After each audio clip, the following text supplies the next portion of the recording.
ஹாய்ங்க, good night. அப்படியே ஒரு night routine மாதிரி வீடியோ போடலான்னு குழாய் தான் சொன்னான், அதனால் ரெடி பண்ணேன். என்னென்னு பார்த்தீங்கன்னா, நைட்டு நம்ம வீட்டில் ஸ்பெஷலு சாதம் வச்சுருக்கேன். தோசை ஊற்றி தரேன் அப்படின்னு சொன்னான் ஃபஸ்ட்டு. இப்போ திருப்பிட்டு என்ன பண்ணுறேன், லேட் ஆகிடும். இல்லை நாளைக்கு தோசை ஊற்றிக்கலாம், இப்போ சாப்பாடு ஆக்குறேன், இல்லை சாம்பார் ஆகாது சாப்பிட்டுக்கன்னு சொல்லிட்டேன். நாங்கள் ஊருக்கு போய்ட்டு வர கொஞ்சம் லேட் ஆகிடுச்சு. அந்த வீடியோ நாளைக்கு போகிறோம், டைம் கிடச்சா பாருங்கள். ஏன் போனோம் என்ன அப்படின்றதெல்லாம் ஃபுல்லாக நாங்கள் வந்து வீடியோவாக ரெடி பண்ணி வச்சுருக்கோம். அது மட்டும் இல்லாமல் இப்போ திடீர்னு கொஞ்ச நேரம் முன்னாடி உட்காந்துருக்கும் போது கூப்பிட்டாங்க, என் வயிற்றுல கழிச்சு பாரு, நல்லா கவிச்சு பார்த்தேன். குழந்தை நல்லா செய்கிறது, கால் வைக்கிறது எல்லாமே நல்லா தெரியுது. ரொம்ப நாளாகவே என்னை கூப்பிட்டு காட்டுவான். நான் போய் கை வைக்கும்போது இருக்காது. ஆனால் இன்றைக்கி என்னமோ ஆச்சரியமாக கரெக்டாக நான் கை வைக்கும்போது உள்ள பாப்பா தம்பி உதச்சான். அது சிவா பக்கத்தில் கை வச்சுட்டு ருத்ரதேவ் சொல்லுன்னா அடுத்த பையன் வந்தால் ருத்ரதேவனு பேர் வைக்கலாம். நாங்கள் ஒரு முடிவில் இருந்தோம். அந்த பேரை சொல்லி அப்பா வயிற்றுல கை சொல்லு, ருத்ரதேவ் சொல்லுங்கிறான். அவனுக்கு கை வச்சு ருத்ரதேவங்கிறான். என்ன நடக்க போகுதுன்னு யாருக்கு தெரியும். அவனா எதுவுமே சொல்ல வேணாம், மூடிட்டு போங்க. அப்புறம் எந்த ஒரு இதுவும் இல்லை. சரி, இன்னைக்கு வீடியோவே போடலைங்களா? வீட்டில் இருந்தால் கண்டிப்பாக போட்டுருந்துருப்போம். இன்னைக்கு ஊருக்கு போகிற வேலை இருந்தது, அதனால போட முடியல. எனக்கே தெரியும் இந்த வீடியோ தான் நம்ம போகாது, நம்ம போகிற வீடியோலாம் பேக்ரவுண்ட் இது இல்லை. நாங்கள் அது தெரியும், இருந்தாலும் நாங்கள் போட்டாகணுன்ற எங்களோட கடமையை நாங்கள் செய்யலாம். எல்லாத்தையும் தூக்கி போட்டு உடைக்கலையா? இன்னும் சாப்பாடு என்னென்ன கடை சொன்னோம், எல்லாத்தையும் போட்டு உடைக்க சொல்லலாமா அம்மா? இந்த மாங்காய்லாம் சாப்பிடக்கூடாது சிவா. பொழுது அன்னைக்கு மாங்காய் சாப்பிடுவாங்களாடா? போய் கொஞ்சமாவும் கிடையாது, அதிகமாவும் கிடையாது. நைட்ல இப்படிதாங்க ஒரு நாள் குடுத்துட்டு வாந்தி மேல வாந்தி. என்ன பண்றதுன்னு ரொம்ப பயமா ஆகுதுங்க. என்ன பிரச்சனைன்னே தெரியாம நம்ம என்ன பெரிய மனுஷன், என்ன பண்றது ஏது பண்றதுன்னு டாக்டர் நம்ம வீட்லயே வச்சிருக்கோம். ரொம்ப பயந்துட்டேன். வைசிவா சார்ஜர் வாயில வைக்காத.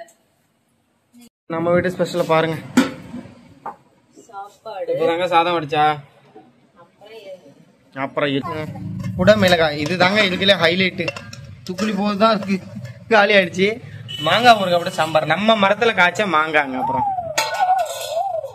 சாப்பிட்டு முடிச்சாங்க. என்ன கதை பேசிருக்காங்கன்னா, இங்கதான் உட்காந்துருவாங்க, போனா வீடு வீடா வாங்கி சாப்பிடுவோம். அதானே வீடு வீடா வாங்கி.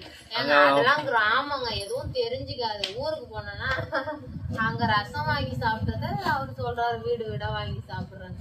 அதெல்லாம் கிராமத்துல அவ்வளவா எதுவுமே தெரிஞ்சுக்காது.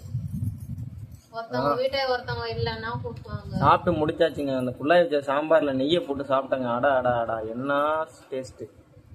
கறி மீன்லாம் தோத்து போச்சுங்க. உண்மையா எனக்கு பிடிக்கும் நெய் போட்டு சாப்பிட்டா. நெய் எனக்கு வந்து ஸ்மெல் பண்ணும், அப்படி பிடிக்குங்க. அவ்வளவு வாசனையா இருக்கும். நக்கி கூட பாத்துருவேன். ஆனா சாப்பாட்டு கூட மிக்ஸ் பண்ணும் போது அது வேற ஸ்மெல் மாதிரி நல்லா இருக்கும். அது உனக்கு தெரியாது. அதெல்லாம் நம்ம உடம்புக்கு ரொம்ப நல்லது. நிறைய நல்ல கொழுப்புகள் இருக்குன்னு சொல்லுவாங்க. ஆரம்பிச்சிட்டாங்க. அவன் எழுத ஆரம்பிச்சிட்டாங்க. சிவா தன்னோட கடமையை செய்ய ஆரம்பிச்சிட்டான். படிப்பா. சிவாவுக்கு ஒரே ஒரு கிட்டு கொடுத்தாங்களாங்க, ஒரே ஒரு டப்பா. அதுல 1/2 லிட்டர் தான் நெய் இருந்தது. ஊத்தி ஐயோ நெய் பத்துலயே எல்லாத்தையும் டெலிவரிக்கு எங்க அம்மா வீட்டுக்கு போறேன்னு சொல்லி பீட்ரூட் கேரட் அரிஞ்சு கொட்டி எல்லா நெய்யும் தீர்த்துட்டேன். இந்த டைம் ஒரு பாட்டில் தான் பிரிச்சிருக்கேன். இன்னும் எதுவும் இந்த வருஷம் ஆரம்பிக்கல. ஏம்மா இன்னும் ஆரம்பிக்கல. இல்லன்னா ஏதாவது ஒண்ணு அல்வா கில்வா என்னப்பா போடுற செஞ்சுக்கிட்டே இருப்பேன். அது என்னது? என்னப்பா? டீ. டீ போடுறாங்க. நான் வேற நோயிரும் பரவாயில்ல விடுங்க, அதெல்லாம் ஒன்னும் தப்பு இல்லை பேசுறேன். அதான் சொல்றேன். அது என்னமோ அவரும் சாப்பிட மாட்டாரு, மூக்கு அடைக்குதுன்னு அவரும் சாப்பிட்றாரு. அவ்வளோதாங்க. குள்ளாய் பார்த்தீங்களா, அவள் வந்து ஸ்லீப்பிங் மோடுக்கு போயிட்டா. அவ்வளோதான். எல்லாரும் தூங்க போகிறோம். சிவா மட்டும் நான் படிச்சு தான் தூங்குன்ட்டான். அவன் வந்து இசட் போட்டுட்ருக்காங்க. ஏன்னா ஒரு சில வார்த்தைலாம் தெரியாது. அவனே அந்த பேனா கிரிப்பாக இருக்கான்னு சொன்னீங்களா, ஆனால் அவனே பிடிச்சி பழகி அவனே அதில் எழுதி பழகிட்டான். இதுதாங்க எங்களோட நைட் ரொட்டீன். இவ்வளோதான். சாப்பிட்டோம், சிவா படிப்பான், தூங்கிடுவான். இவங்க தூங்கிடுவாங்க, நான் தூங்க மாட்டேன். விடியோடய தூக்கம் வராது, பிறண்டு படுப்பேன். அது இப்போ இவ தூங்குறது கொஞ்ச நாளா. ஆனால் அதுக்கு மேலே இவங்க ரெகுலராக தூங்கிடுவாங்க. எனக்கு தான் தூக்கமே வராது, எதையாவது யோசிச்சுக்கிட்டு பைத்தியம் மாதிரி இருப்பேன். அவ்வளோதாங்க. குட் நைட்டுங்க. Bye.